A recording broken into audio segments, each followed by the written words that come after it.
sobre o tema desse vídeo, eu vou trazer algumas reflexões bíblicas a respeito de algo natural que todo ser humano tem, que é o poder da fala. Obviamente que existem pessoas com algumas limitações que a impedem de falar, porém elas se comunicam por meio de sinais, não deixam de passar uma mensagem mesmo assim. Mas hoje eu vou falar especialmente do poder da fala, esse poder que o ser humano tem desde pequenininho, as primeiras palavras, o seu primeiro desenvolvimento, reflexões sobre o poder dessa fala. Quando eu era criança, adolescente, a minha mãe me orientava a ser prudente e não falar demais. Algumas vezes eu segui o conselho dela, outras vezes não. De vez em quando escapavam umas conversinhas fora de hora, alguns palpites inconvenientes, e até hoje eu dou umas tropeçadinhas. Hoje nós vamos ver bastante informações, bastante ensinamentos no livro de Provérbios. Provérbios 10, 19 diz: quem fala demais acaba pecando. Quem é prudente fica de boca fechada. Ou a dificuldade que a gente fica com a boca fechada. Que dificuldade para algumas pessoas, assim como eu, de ficar com a boquinha fechada. A gente quer falar, a gente quer dar opinião, se entrar nas conversas. Esse provérbio já vem nos dando um alerta. Olha, quem fala demais acaba pecando. Quem é prudente fica com a boquinha fechada. E é exatamente o que minha mãe me orientava quando eu era criança. Seja prudente, não fala demais. Ela já cortava as asinhas. Olha, e em Tiago 1,26 nos ensina algo também sobre isso. Se alguém supõe ser religioso, mas não refreia a sua língua, engana o seu próprio coração. E a religião desse indivíduo é vã. Vã, no grego bíblico, tem algumas raízes, alguns significados. E o que mais combina com esse texto é kenos, significa vazio, sem propósito, falta de conteúdo, superficial.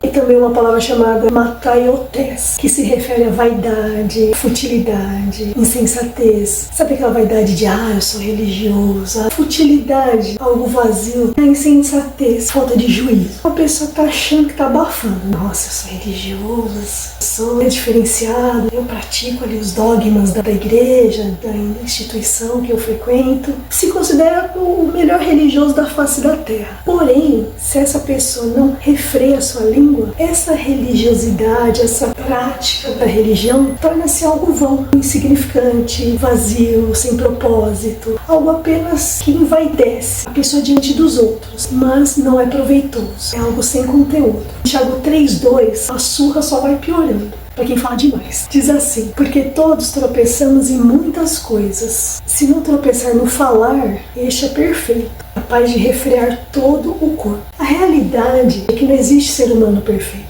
Todos erram no decorrer da vida, em pensamentos, em atitudes, julgamentos, injustiças, precipitações, ideias precipitadas, conclusões precipitadas e muitas outras coisas. Existe um versículo em Provérbios 18:2 para falar um pouquinho dessa mania que as pessoas têm de ter uma ideia precipitada. A pessoa tem uma ideia de algo, ao invés dela procurar confirmar se realmente aquilo procede, não. A pessoa já fixa na cabeça e para ela é aquilo, aí vai alimentando, não para por aí. Já desce pro coração, aí começa uma raiva, uma indignação, com uma coisa que nem tem certeza se realmente está acontecendo. Para essas pessoas que se precipitam, tiram conclusões rápidas das coisas, bater o olho, já tira uma conclusão e já põe na mente que aquilo acabou, sem procurar confirmar se realmente é ou não. Provérbios 18:2 ensina: o insensato não tem prazer no entendimento, senão em externar o seu interior. O que está querendo dizer aqui? O insensato, sem juízo, a pessoa atrapalhada assim nas ideias, ela não tem prazer em entender as coisas. Deixa eu procurar saber melhor dessa situação. Não. Ela não vai por esse caminho. O coração já borbulhando, já vai se agitando. A Bíblia diz também que a boca fala aquilo que o coração está cheio. Se ela está cheia de agitação, indignação, com aqueles pensamentos de algo, de alguém, em algum momento ela quer externar. E é justamente o que o versículo fala. O insensato não tem prazer no entendimento, senão externar o seu interior. Aquela agitação, ela quer externar, quer falar com alguém. E nisso ela acaba passando uma informação, sem saber se é certa, se é errada, se é aquilo mesmo, e passa para frente, porque é o que está no coração. E em Tiago 3,2 nos ensina que se alguém não tropeçar no falar, este é perfeito. O ser humano não tropeça em nada no que ele fala. Imagine ser considerado perfeito. Com certeza, jamais chegaremos à perfeição, jamais. Mas com disposição em refletir antes de falar, filtrar o que é saudável de se ouvir, ter empatia em não querer ferir, buscar edificar e não destruir, se fizermos disso um hábito, já é um bom começo. Não vamos conseguir deixar de tropeçar no falar. Já estamos avançando, melhorando. Provérbios 18, 21 diz que a morte e a vida estão no poder da língua, e aquele que a ama comerá do seu fruto.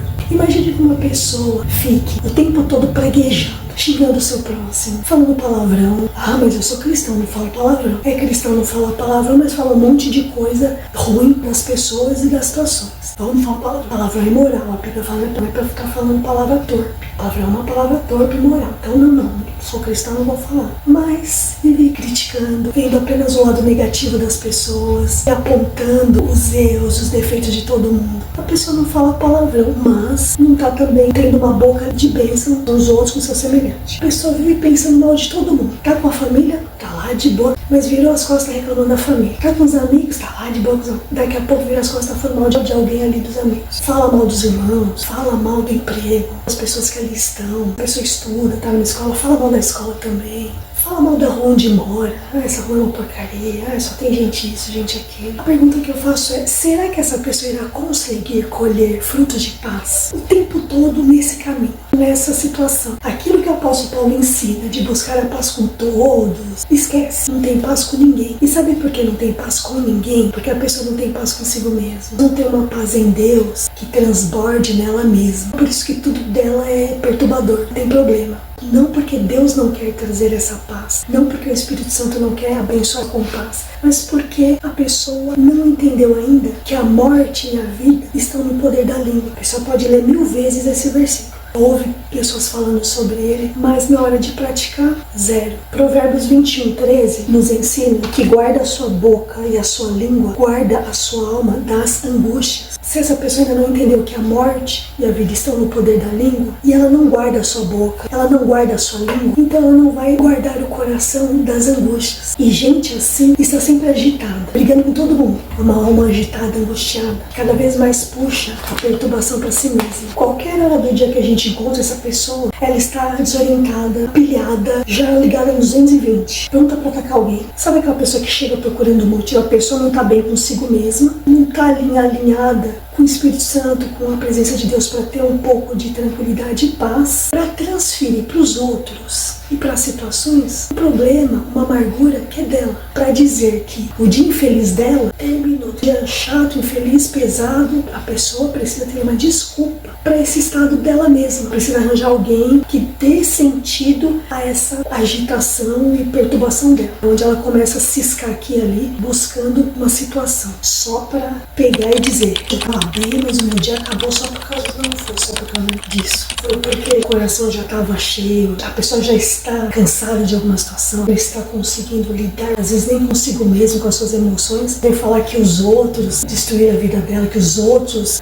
Não, ela mesma que está muitas vezes se angustiando e jogando para os outros. Provérbios 13, 3. A pessoa que consegue guardar sua boca preserva a própria vida. Preserva a própria vida. Todavia, quem fala sem refletir acaba se arruinando. Quando se fala, para não falar demais, boca fechada, manter o silêncio, não quer dizer que a pessoa nunca vai poder falar, trazer uma ideia, uma informação, alguma coisa que aprendeu, algum ensinamento novo. Mas o que a Bíblia está nos orientando, nos direcionando, é aquela questão da pessoa falar demais, não coisas que edificam, coisas coerentes, que vão produzir algo de bom, assuntos que venham ser saudáveis para quem ouve e edificar quem ouve. Não é sobre não poder falar, mas sim refletir. O que eu vou falar vai ser bênção para mim, vai ser bênção para quem vai ouvir? Quem primeiro se prejudica por falar demais, assuntos incoerentes e sem fundamento, é a própria pessoa. Fala demais, conversinha torta, fantasiosa. Eu morava num lugar onde tinha mais moradores ali e uma certa vizinha pouco falava comigo.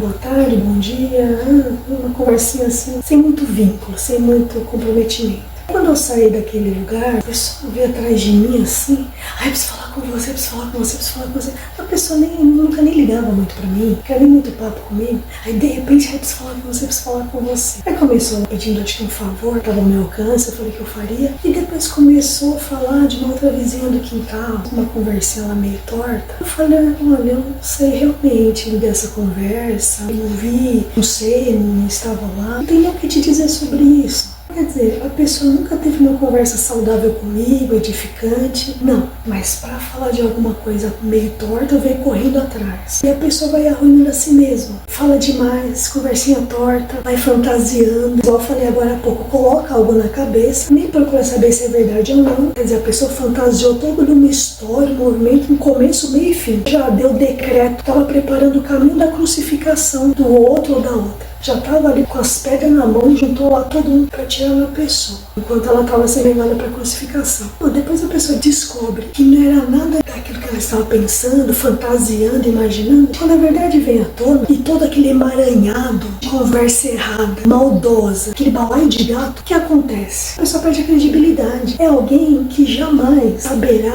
de conversas confidenciais, conversas mais sérias, mais espirituais, mais maduras, jamais. Por quê? Não tem estrutura. Não tem maturidade, nem física, muito menos espiritual, para lidar com situações, com pensamento errado que vem na cabeça. Existe uma frase que diz que nós não podemos impedir que um pássaro pouse na nossa cabeça. Não tem como impedir, a gente tá ali parado, vai que vem um pássaro e pousa aqui na cabeça. Mas nós podemos impedir que esse pássaro faça ninho na nossa cabeça. O que isso quer dizer? Vem um pensamento normal, faz parte da natureza humana, da natureza pecaminosa. Veio um pensamento ruim, veio, já lança fora. Não quero nem pensar nisso. Deus, em nome de Jesus. De repente nem procede, em nome de Jesus. De duas mãos já espanta logo o pensamento ruim. Ou então procure saber, se for o caso, alguma situação que não entendeu direito, ou alguém que fez alguma coisa e não entendeu direito. Se for o caso, vai ter a pessoa, eu tive um pensamento aqui sobre você, que você fez tal coisa, eu não entendi direito. Você poderia me explicar? Gente, é a forma mais transparente, madura de resolver uma situação que aconteceu, não entender direito. Eu gostaria de entender melhor essa situação. E muitas vezes eu e outras pessoas acabamos dando lugar a pensamentos ruins, pensamentos que não procedem e trazendo toda uma confusão, um peso e muitas vezes até injustamente. Se falar sobre alguns fatos que realmente aconteceram pode ser tido como algo imprudente e desnecessário, imagine passar uma conversa para frente, causar uma confusão baseado naquilo que a pessoa fantasiou em sua imaginação. É simplesmente terrível. E se essa pessoa que fala demais, coisas incoerentes, imprudentes, fora de hora, se essa pessoa que tem esse poder da fala, além de ter essa característica, for perversa, essa pessoa usará esse poder de persuadir, de convencer pro lado do mal. A pessoa já erra por falar demais, já tropeça por falar demais. Se a pessoa tiver uma perversidade ali, a coisa só piora. Provérbios 16:28, o homem perverso espalha contendas e o difamador separa maiores amigos. O homem perverso ele vai espalhando a contenda. O abismo que vai chamando o outro, vai puxando e vai chamando e vai chamando e puxa daqui, puxa de lá. E quando vê a coisa tá toda bagunçada, como foi dito.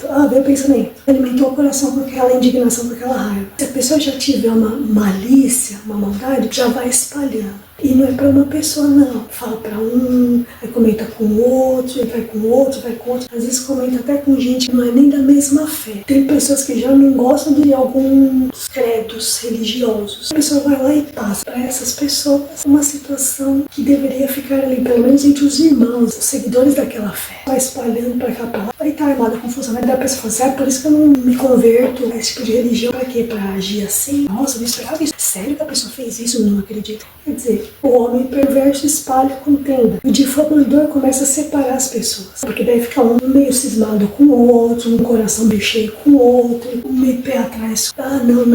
Fulano perdeu a graça porque fiquei sabendo isso, aquilo, perdeu a graça pra mim. Eu nem fico mais com muita conversa, nem fico muito perto. Às vezes a pessoa não sabe nem o contexto, o porquê que de repente aconteceu aquela situação. E a pessoa já enche o coração, se sente atingido ou atingida por causa de algo que não tem nem certeza e não sabe realmente o fundamento daquela situação. O interessante é que tem gente que apoia esse tipo de comportamento. Apoia. Fica sabendo das coisas e apoia. No sentido de concordar. A pessoa tá falando uma coisa que não tem certeza e a outra vai lá e... Nossa, eu não pensei que o Joaquim fosse capaz de fazer isso. Eu não sabia que a Mariazinha era assim. Ela parecia ser tão legal. Mas é sério que ele é assim? A pessoa passa a conversa, não tem certeza. Aí vem o outro e já concorda e já apoia. Encoraja até a pessoa a tomar uma atitude.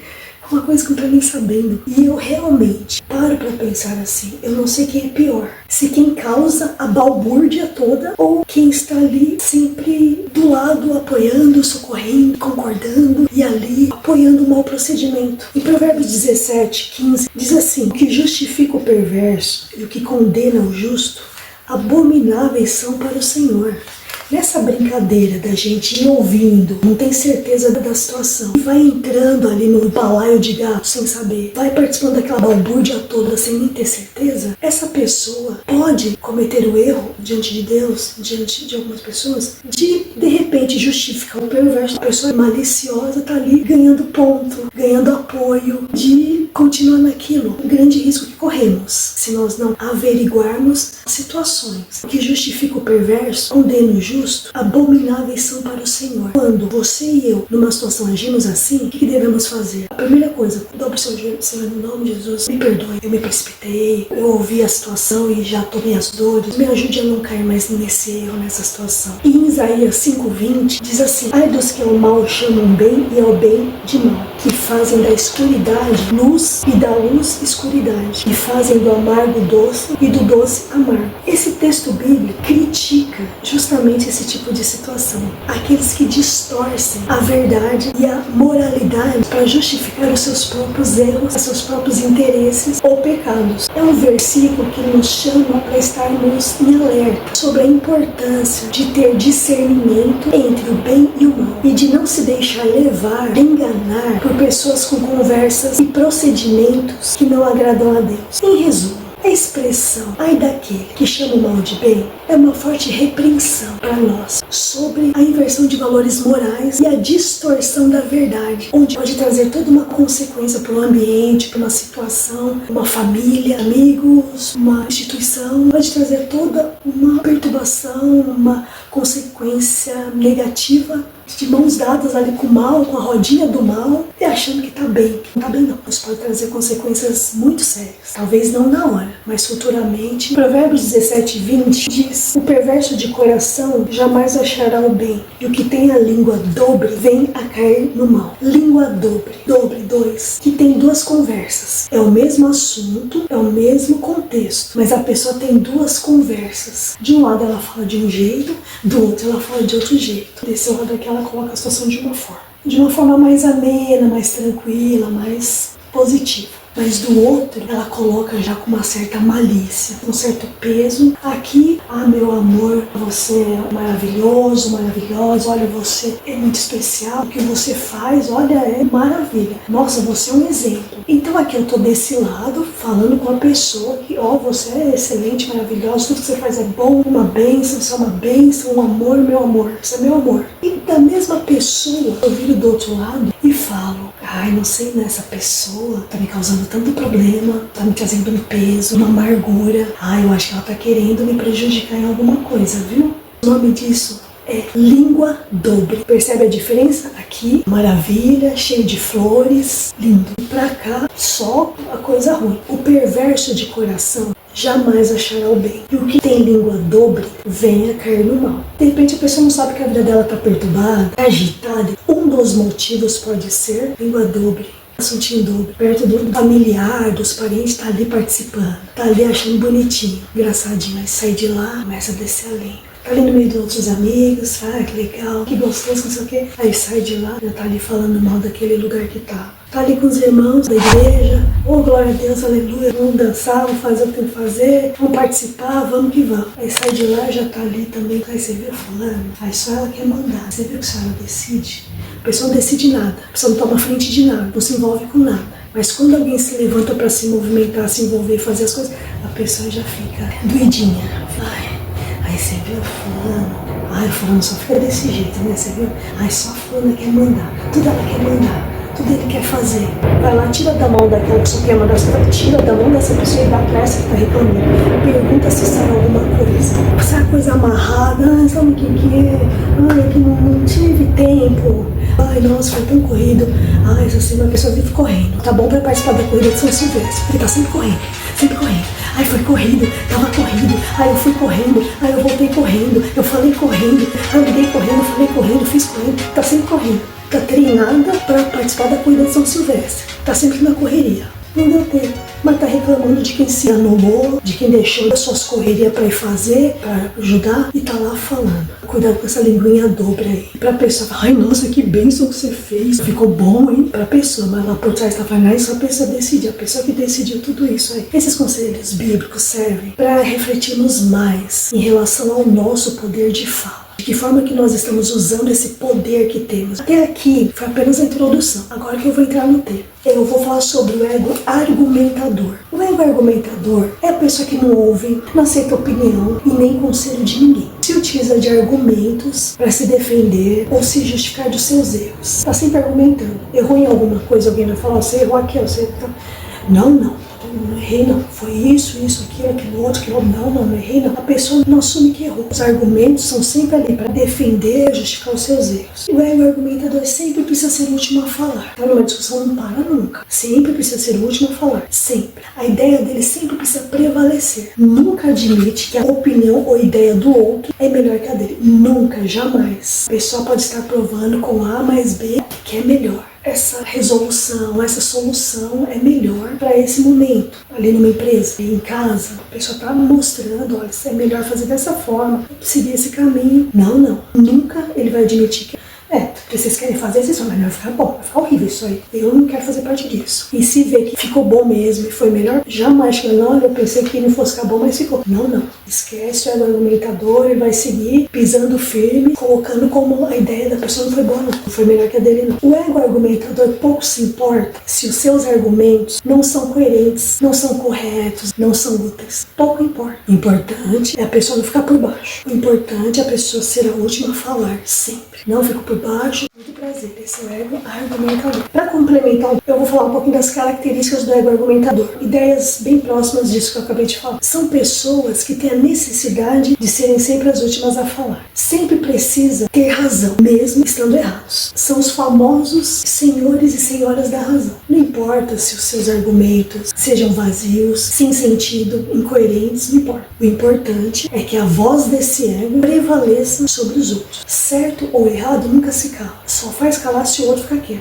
Ficou quieto, engoliu tudo que ele estava ali despejando, aí ele se cala. Fora disso, ninguém cala esse ego. Geralmente não ouve os argumentos dos outros. Não deixa as pessoas concluírem os seus raciocínios. Interrompe para implantar somente os seus próprios argumentos. Algo que impera muito forte nos egos, de modo geral. É o orgulho e o egoísmo. E onde que se encaixa o egoísmo no ego argumentador? No momento que esse ego defende as suas ideias e os seus argumentos. Ele não se importa com a opinião dos outros. Não se preocupa se irá ofender ou diminuir o seu próximo. O importante é que ele se sobressaia e ganhe sempre. Se vai ferir, se vai ofender, se vai humilhar, se vai lançar alguma coisa em rosto. Às vezes a pessoa está tendo uma ideia melhor que a dele, um argumento melhor que o dele, ele vai perdendo nos argumentos, aí ele começa a apelar. Aí já cita coisa do passado, já joga em rosto alguma falha que a pessoa cometeu. E aí já parte para baixaria, porque é aquilo. O importante é que ele ganhe sempre, não importa o meio que ele vai ganhar nesses argumentos, mas ele tem que estar sempre ganhando. E onde manifesta o orgulho no ego argumentador? No fato desse ego não ter humildade de ouvir e sequer pensar na possibilidade de outra pessoa ter razão, estar certa.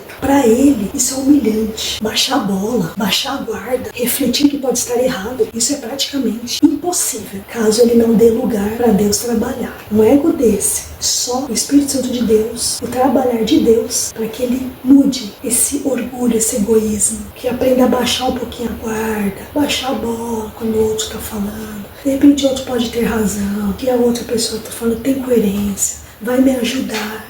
Só Jesus na causa. Um dos exemplos de ego argumentador na Bíblia é sobre Absalão, filho de Davi. Essa história encontra-se em 2 Samuel, no capítulo 13 ao 18. Absalão era muito celebrado pela beleza e altura que ele tinha. Cuidava muito bem do cabelo. De tempos em tempos, a Bíblia fala que ele tosqueava o cabelo. Tosqueava, tratava, para que tivesse fios impecáveis. Já era bonito, alto, mas o cabelo também tinha que estar impecável. Atrelado a essa beleza toda e a atenção que ele recebia das pessoas lá de Israel, ele com sutileza, como se fala na maciota, foi conquistando o povo com seus argumentos. O rei de Israel era Davi, o seu pai, mas ele se aproveitava da visibilidade que ele tinha para desviar as demandas e questões que seriam para o seu pai resolver. Ele começou com uma conversinha do tipo, ele já ia na frente e falava assim para a pessoa: se eu fosse juiz dessa terra, certamente eu faria justiça com todas essas questões que vocês me trazem. E ele falava também assim: essa causa que você trouxe é muito boa, pena que não tem ninguém da parte do rei para ouvir o que você tem para falar. E devagarzinho ele foi excluindo Davi das decisões ali de estar ali com o povo, atendendo. Quando ele percebeu uma aproximação, ele já ia na frente para tomar nota do que as pessoas estavam falando, e com isso ele tentando essa proximidade. E quando chegavam até Absalão para falar com ele, as pessoas se inclinavam, um sinal de respeito, de admiração. Ele estendia a mão, beijava, e assim ele foi conquistando o povo de Israel. Desse jeitinho, argumento aqui, argumento lá, se fazendo de amigo do povo. Aqui ele queria resolver as questões ali trazidas, as demandas, as ideias, as causas. Então ele se colocou ali como: olha, eu sou a pessoa ideal para cuidar de vocês, das causas, das demandas, das questões. Então ele foi se colocando com muita sutileza nessa posição. E toda essa tramóia de Absalão foi escondido pelas costas do rei Davi. E ele foi fazendo isso muito devagarzinho, ele foi trabalhando o povo dessa forma por 4 anos. Quando passou esse período, ele chega para o pai dele, do rei Davi, e pede permissão para ir resolver algo na cidade de Hebron. Mudar para lá, resolver umas questões. E o rei Davi, inocentemente, não estava sabendo nada da tramóia dele, da falsidade dele, da armação toda, abençoou a ida dele. Sim, filho, pode ir, desejo paz, vai em paz. Com isso, Absalão enviou mensageiros secretos por todas as tribos de Israel e combinou assim com esses mensageiros: olha, quando vocês ouvirem o som da trombeta, vocês devem dizer: Absalão é o rei de Hebron, Absalão é o rei de Hebron. Então isso foi combinado. Com todo esse trabalho maligno de Absalão, esse ego argumentador que ele tinha, o povo que estava debaixo da autoridade do rei Davi começou a seguir Absalão. Em resumo, foi isso que aconteceu. Esse plano maquiavélico aí. Aí você pode dar uma lida melhor no livro, segundo Samuel, nos capítulos de 13 a 18. Vai contar toda a história, as consequências, todo o movimento do Absalão, toda essa envergonhice dele. Um conselho para quem tem o ego argumentador é observarmos as escrituras no que diz respeito às consequências de se ter essa característica e procurarmos a ajuda do Espírito Santo a mudar essa questão na nossa vida. Se você for ver a história final de Absalão, ele foi se dando bem no começo. Os argumentos dele, persuadindo o povo aqui e ali, traiu o pai, tirou o povo do pai. Ele se deu bem por um período. Por um momento ele se deu bem com esse ego dele argumentador. Mas no final ele não terminou bem. Dá uma lidinha nesses capítulos que eu falei. No final vai dizer que ele não se deu bem. Isso acontece conosco também. Por um período pode ser que nós estejamos nos dando bem. Com nossos argumentos, com as nossas conversinhas tortas, fantasiosas. Tá todo mundo acreditado. Tô por cima, hein? Opa, tô na credibilidade, hein? Tô bem.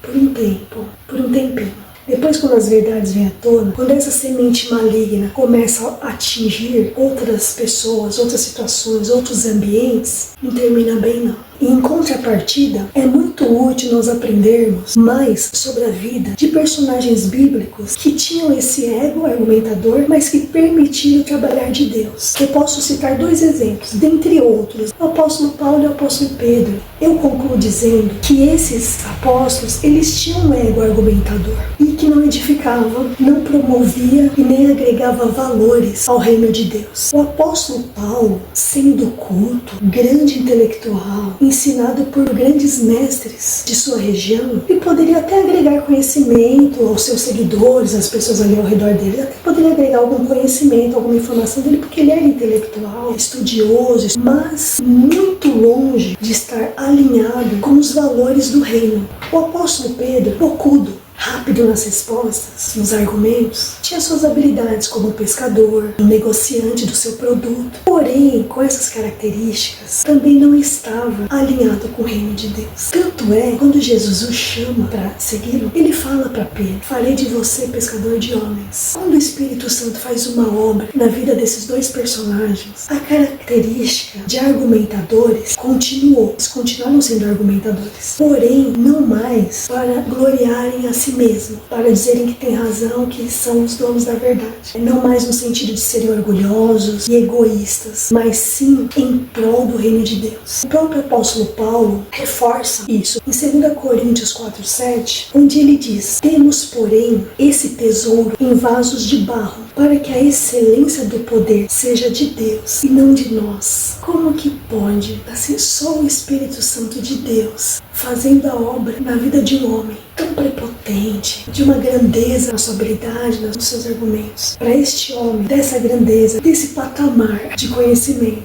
ele mesmo virá e dizer: temos, porém, esse tesouro em vasos de barro, para que a excelência do poder seja de Deus e não de nós. Temos, porém, esse tesouro. Que tesouro que o apóstolo Paulo está se referindo? Ao poder e mensagem do Evangelho. Esse tesouro que ele está se referindo. E quando ele fala em vasos de barro, ele está se referindo a ele mesmo, em vasos de barro, como algo comum, algo frágil. Ele destaca aqui depois, para que a excelência do poder seja de Deus e não de nós. Aqui ele está entregando a Deus a honra. Toda aquela excelência que ele humanamente tinha antes de conhecer a Jesus, toda essa capacidade, habilidade que tinha, nesse momento ele se coloca como um vaso de barro, destaca e honra, dizendo que a excelência é de Deus. O apóstolo Paulo aqui está se referindo à retórica dele. Retórica é a arte de falar, escrever, se comunicar de forma eficaz, persuasiva, utilizando técnicas e estratégias para influenciar o público ali, os seus ouvintes, e ele mesmo se diminui, se colocando como um vaso de barro, que é algo comum e frágil, conforme eu falei, e entrega essa superioridade em persuadir, em convencer as pessoas, influenciar, essa grandeza no falar, essa habilidade. Tudo isso, ele honra a excelência do poder de Deus. A honra e a glória é de Deus, e não das habilidades que ele desenvolveu no decorrer de sua vida. O fato de alguém falar bem, ter habilidade nos seus argumentos, técnicas, para persuadir e convencer pessoas, não significa que ela esteja agradando a Deus e dentro dos propósitos dele. Por isso é muito importante nós permitirmos que Deus quebre o nosso ego nas mínimas e máximas coisas. E essa oração irei fazer nesse momento por você, por mim, para que nós venhamos cada vez mais dar lugar a Deus, dar lugar ao Espírito Santo de Deus, para que nós possamos realmente massacrar esse ego. Não somente esse ego argumentador, mas todos os egos que forem se manifestando em nós. Os egos que nos afastam de Deus, os egos que desagradam a Deus, todos os egos inflados. Uma característica comum em cada ego, o que impera é o orgulho e o egoísmo. Literalmente o ego quer dizer eu. Ela colocar o eu dela sempre na frente, seja para falar, para agir, para querer coisas melhores, para querer ser servido. Percebe-se que impera nos egos, o orgulho e o egoísmo. Isso nós devemos deixar no altar de Deus. Não somente isso, muitas coisas ruins, erradas, devemos colocar diante de Deus, no altar de Deus, para que nós venhamos nos limpar, nos esvaziar disso. E falando especialmente desse ego argumentador, nós precisamos que Deus quebre isso na nossa vida. Caso contrário, nós vamos continuar causando problemas, desajustes, confusão, causando situações terríveis para a nossa vida e para aqueles que estão ao nosso redor. E eu irei orar por essa questão. Deus querido, na tua presença, eu quero colocar esse assunto que eu falei na minha própria vida, na vida do ouvinte, e eu quero pedir que o Senhor venha nos alcançar com a sua graça, com a sua misericórdia. Que o Senhor venha nos ajudar, Pai, a realmente nos esvaziar de nós mesmos, esvaziar de todas as amarguras. Quero me esvaziar, Senhor, de todo orgulho, de todo egoísmo, porque o que impera nesses egos é o orgulho e o egoísmo. Eu quero, Senhor, não somente nesse momento, mas também em todo o decorrer da minha vida. Eu quero sempre, Pai, colocar diante de Ti o meu coração, e aonde estiver sujo, aonde estiver com orgulho, o Senhor possa realmente tirar, limpar onde houver um egoísmo, como o salmista falou: sonda, meu Deus, vê se há em mim algum caminho mau e guia-me pelo caminho reto, pelo caminho da justiça, por aquilo que é perfeito, por aquilo que é bênção, Senhor. Ajuda-nos a realmente refrearmos nossa língua, buscarmos possamos tropeçar o menos possível, Senhor. Eu te peço. Me perdoe as vezes que eu falei demais, me perdoe as vezes que eu tropecei nas palavras, nas vezes que eu ofendi as pessoas, as vezes que eu trouxe confusão, trouxe bagunça, trouxe problema. Que esta pessoa que está me ouvindo também se coloque na tua presença e cada vez mais venha se esvaziar de si mesmo e de todas as amarguras, que venha refrear mais suas palavras, venha refletir melhor, venha dar cada vez mais lugar ao teu Espírito Santo, ao teu mover, ao teu trabalhar, e sejamos produtivos para o teu reino, que os nossos argumentos sejam para a honra e glória do teu nome, Senhor, que os nossos argumentos sejam para edificar pessoas, venham como forma de bênção para alcançar pessoas, para profetizar da sorte de riquezas dos céus, bênçãos. Eu te peço em nome de Jesus. Amém. Peço que Deus te abençoe em todas as áreas da sua vida, na sua vida espiritual, na sua vida emocional, na sua vida física. Quero profetizar a bênção de Deus, onde você estiver no seu trabalho, no seu lar, no seu hall de amigos, quando você estiver entre os irmãos, na escola, na faculdade, que a bênção de Deus te acompanhe, que realmente a palavra de Deus não volte vazia. Que Deus venha frutificar na sua vida, aonde você caiu, levante-se e não caia mais. Essa é a palavra de Deus para a minha vida, para a sua vida. Que venhamos nos levantar realmente na presença de Deus. Que venhamos ser vasos de bênção, vasos de honra, onde nós formos. Em nome de Jesus. Que Deus abençoe a você. Tchau, tchau.